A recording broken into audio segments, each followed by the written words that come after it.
Christian Miller, the Miller's Edge here. Let's go to the hotline, the guest line, Michael Casagrande. I hope I'm pronouncing that right. Is it Casa, or am I saying it right, or am I wrong on that? But AL.com, senior sports reporter, of course, covers the baseball team and all of Alabama sports. Welcome into the Miller's Edge.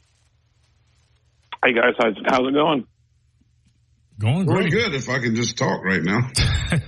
I understand. I'm trying to do two things that once, I'm like, all right, that don't work. Let me focus here. But welcome, man. Things are going well. Talk about this great win on yesterday, Alabama over Kentucky, a shutout, and of course a team that everybody's talking about now that can make some big noise going forward. Yeah, no, it was an impressive win and another impressive pitching performance for a team that's very ridden that pitching staff the last few weeks. Bats came alive at the same time, at the right time. Andrew Pickney continues to be, one of the hottest players in the SEC. So they really kind of put it together at the right time. Absolutely, Michael. I appreciate you joining us. We go way back, covering me when I was playing here. My question to you is, do you feel after yesterday's performance against Kentucky, would you go ahead and say that Alabama has secured themselves as a host for a regional? Yeah, I think there's a lot of discussion about that still, and I think talking to some people, I think they might be a little bit more work to do to fully secure that and to assure themselves of that. But I think they're definitely in a discussion. There are a lot of SEC teams that are in contention, and you wonder how many one league teams will make it into, will get a regional host. So it'll be an interesting debate. I'm sure it could come right down to that selection day before they find out anything. But I think it'll be interesting, and I think they've made their case. I think other teams have a good case as well, so it's going to be interesting. Mike, two of the hottest teams are in the state of Alabama, right? Auburn and the University of Alabama, both are playing extremely great baseball right now. But again, I'm really hyped up how this team has performed with the distractions. I mean, but they've played well even before the whole coaching situation happened. But when you look at this baseball team, what are some things you've been hearing about how they've been able to rally and come together and continue to have great focus? Yeah, that was something that Jason Jackson, the interim coach, last night talked about. Threw it in my story. It's a quick quote, but he noted that sometimes stuff like this helps focus a team. It'll bring everything in. It'll bring things together, simplify things in a sense, that there's just been a different kind of mindset. And you could tell from the day that they fired Brett Bohannon, and they come out and almost run rule a top 5 Vanderbilt team that night, just hours later. So it can be a rallying cry. It can, launch that momentum when people are counting you out, myself included. I wrote that day, an analysis that pretty much maybe left that team, that program for dead, that they had been struggling for a long time, and this is only going to push them deeper into a hole. And I think they've responded, at least in the short term, very well. Our guest is Michael Casagrande of AL.com. Michael, would you say, speaking of Jason Jackson, that it's time to seriously consider him as the next head coach of Alabama baseball? Yeah, I certainly believe that he's going to be a top candidate, if not the top candidate at this point. He's really navigated this pretty well. I know there are some names out there, but I wouldn't be surprised if he was at the top of the list at this point, at least. Oh, you got to think that, as I said earlier, the players obviously going to be maybe his biggest advocates, right? Because they kind of grown to like him. They've seen him handle this situation with great poise and kind of pushed him to continue to play hard and keep their focus. So I think, if you're Greg Burns, you go, wow, this is a great resume already. I've seen it in action. And I think that may lead him to really, as you said, be the front runner and get this job. But going forward this afternoon, they take on a team in Florida who's come in with the number 1 ranking in the tournament, a team that has championship pedigree, a team that understands playing in big games. So when you look at this matchup, what do you expect, and how do you see this baseball team of Alabama coming back this afternoon? Yeah, I'd be interested to see the pitching matchup. Who does Alabama throw out there? They put their top guys. It is a bullpen game for the Kentucky game yesterday. I'm curious to see who they pitch, to see the level of importance they're putting on this game, getting this win. because oftentimes with this SEC tournament, of course, you want to win it all. You want to win the championship, but there are smaller battles to be won within.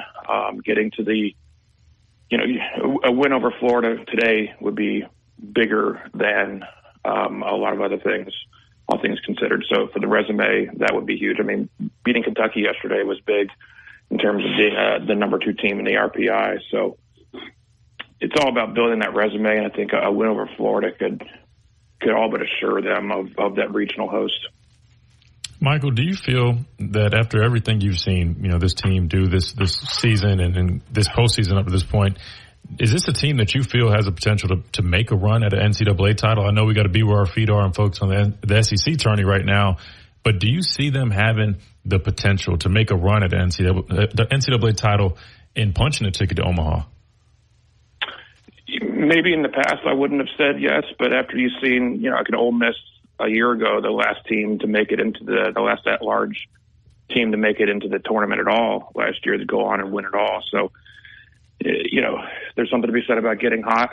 They've got some of the pieces that you'd need. I think it's just given the history and the recent history of postseason struggles with this program, it might be hard to fully visualize a run to Omaha.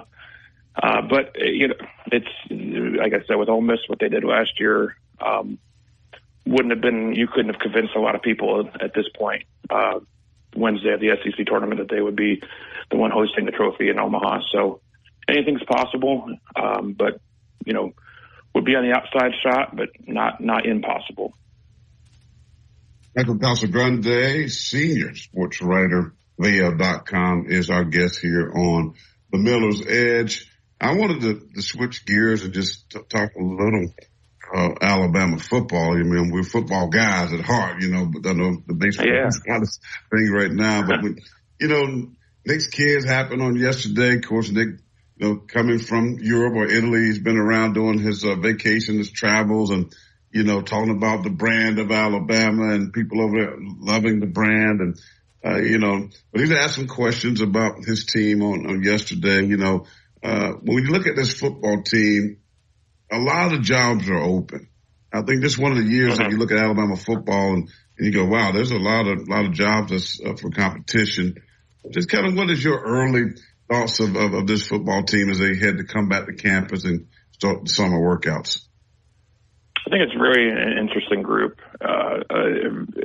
Very much a program, team in transition with 2 new coordinators, obviously a new quarterback still to be determined, and just a lot of question marks. I keep saying in every conversation I have, who's the dude? Who's going to be the dude on this team?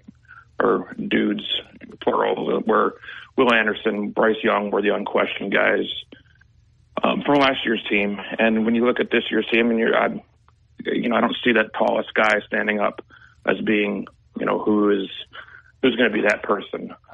So it's going to be interesting to see how they develop as a team behind the scenes. You guys know that this is a big time of year, the summer. How they come together as a team when no one's watching, I think is an important step in this whole process. So those kind of situations are happening now. But is this going to be a running style of offense? Are they going to? We've seen so much passing in the last several quarterbacks. Is this going to be a return to a ground game with some strong young running backs coming into the program? I think there's just a whole lot more question marks than I can remember in recent past. Should make for an interesting season, one way or the other. I agree 100% with you, Michael. I want to get your thoughts, and I know you're sick and tired of the quarterback question, so I'm not going to ask you who's going to be the quarterback, but do you think there's a front runner right now, and who do you think has the best chances out of all these guys? Because it's a pretty loaded quarterback room at this point. I think 5 scholarship guys with the addition of Tyler Buckner, transfer from Notre Dame. Who do you think has the best odds of to landing the job? And does it really matter? I think we look back, earlier in Coach Saban's tenure, and definitely some good quarterbacks, but they, respectfully weren't on the level of what we see in now, with Tua and Jalen and Mac Jones. Do you think it really matters if it's Jalen Milroe or Ty Simpson or Tyler Buckner? And if so, who do you think is that front runner or has the best chance? It's a good point and a good question. I think it's somewhat in the sense it reminds me of the 2016 season. Yep. Coming off of Jake Coker, you had a number of quarterbacks in the room, and you weren't quite sure who was going to rise to the top. And Jalen Hurts obviously won the job eventually, but I think there was a lot of, that whole off season, you were hearing something about this guy, something about that guy. This is going to be the starter. This is going to be the starter. And Jalen kind of quietly worked his way through. He had a big 8A. He kind of gave a little bit of a preview of what was to come, but I don't know if anyone truly believed that a true freshman would be the starter from that group. And obviously time has proved that one to be a good call. But yeah, I don't know. It's tough to say because nobody took that bull by the horns, as they've been nice to say it, on 8A. I know it's a dialed back offense, but you just saw things that you were maybe hoping to see some improvement in certain areas, and there were certain fundamentals that still weren't there from the guys who were coming back. And then you had Buckner in, and he came from Notre Dame, was probably going to lose the starting job there, to Sam Hartman, who was transferring in. He had some turnover issues. He could run the ball. He kind of has some of the Jalen Milroe style of he can run the ball well.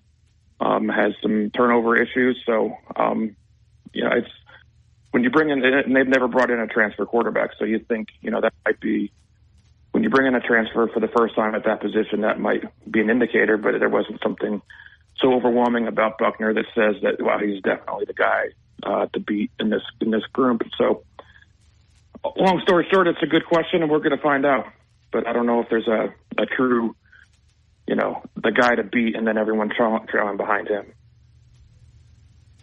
Yeah, the transfer guy from Notre Dame, I saw him play in the Gator Bowl against South Carolina. Interception-prone type of player, but he's kind of like, he take risks, take shots.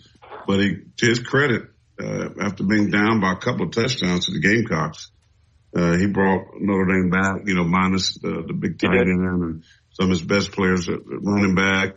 He won the game, but I still don't see him, that guy, like you said, that could come in here and just, you're going to put him in front of, Ty Simpson and those guys, Milroe, because I think they're equally as good or probably better, in my opinion. So I don't think that's going to, tell us anything. But I think they'll find a way. Don't you think, Coach Saban, he just finds a way and he sees what he has, through the summer, headed into fall, and they make the necessary adjustments, and he'll figure it out. And that's what I kind of say to the Alabama fans, right? Coach Saban always figured out when you think we don't have this guy or that guy, he figures things out.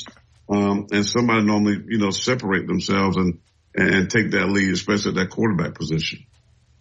Yeah, and like I said earlier, the running back situation is something to keep an eye on, that we've kind of grown so accustomed to this being a pass-first, high-flying to a Mac Jones, Bryce Young offense. But if they bring it back a little bit to the Jake Coker era, A.J. McCarron era, where there was, run the ball first, you have some Justice Haynes, you got a couple good freshman running backs who were in there that could kind of change that dynamic and change the way people look at the offense back to the way it was in a different era. It could be a possibility where it becomes on the quarterback to not do any harm. Don't turn the ball over. Be looked to be more of a possession player than the guy who's going to go out and win the game for you. No, I agree 100%, Michael. It's definitely interesting. There's a lot of questions that will be answered eventually, but there's so many different factors. You look at it, and me being a defensive guy, I just always say, defense wins championships. They don't score, they don't win. But then on the flip side, you look at it and you're like, well, things have changed. You almost have to score 40 points a game now to win in college football. We've even heard Coach Saban say that. So as much as I'd like to say, as long as we have a stout and stellar defense, we should be just fine. You look at the landscape of college football, and unfortunately, you have to put up some points in order to win games, and we see that now with the way things have changed. Michael, I appreciate you being so gracious with your time. Before we let you go, tell everybody where they can follow you and follow up on your writing, and where they can follow you out on Twitter. Yeah, I appreciate it. AL.com is always going to be the home to my work for that. And by Casagrande on Twitter, BYCASAGRANDE. Try to have some fun on there, keep it light. But yeah, that's where you can find me. Good deal. Well, appreciate you being gracious. Yeah, thank you for being gracious with your time. We'll definitely do it again, Michael, and thanks for joining the Miller's Edge. Of course. Thanks for having me.